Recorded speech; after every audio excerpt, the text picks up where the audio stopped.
मैं Sneha graphologist numerologist. आज मैं आप सबको बताने वाली हूँ ब्लेसिंग किस नंबर से आती है। आपको पता है सबको ब्लेसिंग चाहिए, सबको नॉलेज का विजडम चाहिए, है ना। तो आज बहुत ही पावरफुल नंबर 3 है जो हमारे गुरु का नंबर है, जिसको गुरु जुपिटर का नंबर बोला जाता है। आज हम इस नंबर से हम खुद के बारे में जानेंगे कि हम इस नंबर को लिखते कैसे हैं। तो हम इस नंबर से समझेंगे कि नंबर में कौन सी एनर्जी एक्टिवेटेड है, कौन सी एनर्जी मिसिंग है। तो चलिए हम स्टार्ट करते हैं। आप सबको पता होगा कि 3 नंबर हमारा ब्लेसिंग का होता है, विजडम का होता है, और फीमेल जो है, आपको पता है फीमेल के पास ब्लेसिंग है, फीमेल के पास लक्ष्मी भी होती है। तो अगर हम 3 नंबर की बात करते हैं तो यहाँ पे इस ये जो फॉर्मेशन है ना, ये जो फॉर्मेशन है ये कर्व है। क्या है? कर्व। कर्व जहाँ पे होता है, जैसे फीमेल की बॉडी को अगर आप देखिएगा ना तो वहाँ पे फीमेल की बॉडी कर्वियर है, और मेल का जो बॉडी होता है मसल्स उसमें दिखाई देते हैं, मसल्स दिखाई देते हैं। यहाँ वहाँ पे मस्कुलाइन एनर्जी है। तो जितने भी लेटर में एंगल्स आते हैं ना, वो सब सारे लेटर्स नंबर्स जो होते हैं वहाँ पे मस्कुलाइन एनर्जी को रिप्रेजेंट करता है। जैसे फॉर एग्जांपल 1 की अगर हम बात करते हैं, 1 को जब हम लिखते हैं तो ऐसे लिखते हैं, यहाँ पे एंगल्स का फॉर्मेशन बनता है। और ये जो फॉर्मेशन होता है, आप देखिए ये सन को रिप्रेजेंट करता है, यानी जहाँ पे भी एंगल्स आ रहे हैं ना वहाँ पे मस्कुलाइन एनर्जी को रिप्रेजेंट करता है। तो अगर हम 3 नंबर की बात करते हैं तो 3 नंबर में जो पहला ये यहाँ पे जो कर्व हो रहा है, लेकिन यहाँ भी कर्व है, तो सबसे ज्यादा यहाँ पे कर्व है, और बीच में सॉरी एंगल्स भी बन रहे हैं। तो यहाँ पे जो 3 नंबर है, यहाँ पे दोनों एनर्जी है, फेमिनाइन एनर्जी भी है और मस्कुलाइन एनर्जी भी है। ठीक है, ये लीडरशिप भी बन सकते हैं, ये कोच कंसल्टेंट भी बन सकते हैं। लेकिन अब देखिए, आप लोगों को लग रहा होगा कि फेमिनाइन जहाँ पे बात करते हैं वहाँ पे एक फीमेल का पिक्चर आता है। यहाँ पे फेमिनाइन एनर्जी की मैं बात कर रही हूँ।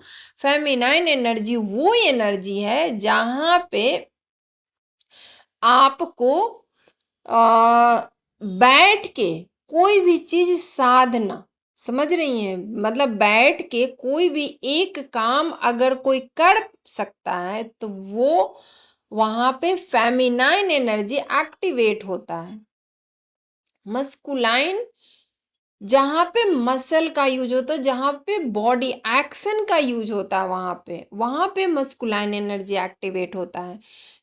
हर हर इंसान में फेमिनाइन और मस्कुलाइन एनर्जी दोनों होता है, लेकिन कौन कितने परसेंटेज में है वो उनके बिहेवियर से पता चलता है। तो जो जैसे आप गुरु की बात अगर हम करते हैं, गुरु बृहस्पति की हम अगर बात करते हैं, तो उनका ज्यादातर टाइम हवन साधना में जाता था।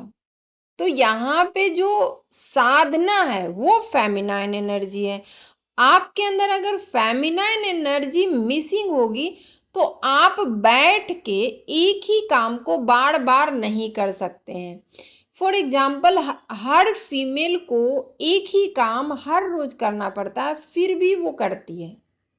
लेकिन मेल को हर कुछ नया, हर कुछ अलग नया, है ना। मस्कुलाइन एनर्जी का नेचर अलग होता है। तो यहाँ पे जब हम देखते हैं तो यहाँ पे सबसे ज्यादा फेमिनाइन एनर्जी है, मस्कुलाइन एनर्जी कम है ना। यहाँ पे एंगल्स आ रहा है, यहाँ पे मस्कुलाइन एनर्जी भी है, दोनों प्रेजेंट है। अगर कोई 3 को ऐसे लिख रहा है ऐसे भी आप देखेंगे बहुत सारे लोग ऐसे भी 3 को लिखते हैं। यहाँ पे आप देख रहे हैं फेमिनाइन एनर्जी मिसिंग है, मतलब उनके पास जो इमोशन है वो खत्म है। वो कहीं पे भी अगर किसी से बात करेंगे तो वो लॉजिकल होके बात करेंगे, जहाँ पे इमोशन, देखिए जो अक्षर जो जैसे लिखा हुआ है, जो बनाया गया है, अगर उसमें कर्व दिया गया, अगर हम वहाँ पे एंगल्स देंगे, तो जहाँ पे हमको इमोशनल होना है वहाँ पे हम एनालिटिकल हो जाएंगे, तो वहाँ पे हमारे साथ प्रॉब्लम क्रिएट हो सकती है। वो हर जगह लॉजिकल माइंड से काम करेंगे। अब यहाँ पे देखिए, यहाँ पे गैप है, यानी दोनों लाइन के बीच में गैपिंग है, तो ये जो भी इनका एग्जीक्यूशन होगा वो आराम से कर पाएंगे। लेकिन अगर हम यही 3 की बात अगर हम ऐसे कर देते हैं ना, हम यहाँ से ऐसे किए, तो यहाँ पे हम इस पॉइंट की बात कर रहे हैं, ये जो पॉइंट है वो क्या हो गया, रिट्रेस हो गया, मतलब जो पहला हम्प था और दूसरा जो बना वो दोनों एक दूसरे पे ओवरलैप हो गया, यानी कि जब हम कोई भी चीज एक दूसरे पे ओवरलैप हो जाए, दो थॉट एक दूसरे पे ओवरलैप हो जाए, तो हमें डिसीजन मेकिंग में दिक्कत होती है। तो इन लोगों को अगर कोई 3 ऐसे लिख रहे हैं तो उनको डिसीजन मेकिंग में दिक्कत आती है, उनको डिसीजन लेने में टाइम लगता है। तो अगर कोई नोड बना दे रहे हैं, अगर कोई ऐसे बना दे रहे हैं, तो इनके पास जो चीजें हैं ना वो कॉम्प्लिकेटेड हो जाता है, इनके पास क्या हो जाता है, कॉम्प्लिकेटेड हो जाता है। और भी मैं इस वीडियो में डिटेल में नहीं, कितना मैं बहुत ज़्यादा शेयर नहीं कर सकती, वीडियो बहुत लंबा हो जाएगा। Thank you so much. अगर ये वीडियो हेल्पफुल हुआ, अगर आपको इससे कुछ नॉलेज मिला, तो आप सब लोग इसको शेयर करिए, ताकि लोगों को भी पता चले कि हमको 3 नंबर को कैसे लिखना है। क्योंकि 3 नंबर आपका, अगर कोई अगर सबसे इम्पोर्टेंट नंबर है ना, तो वो नंबर 3 है।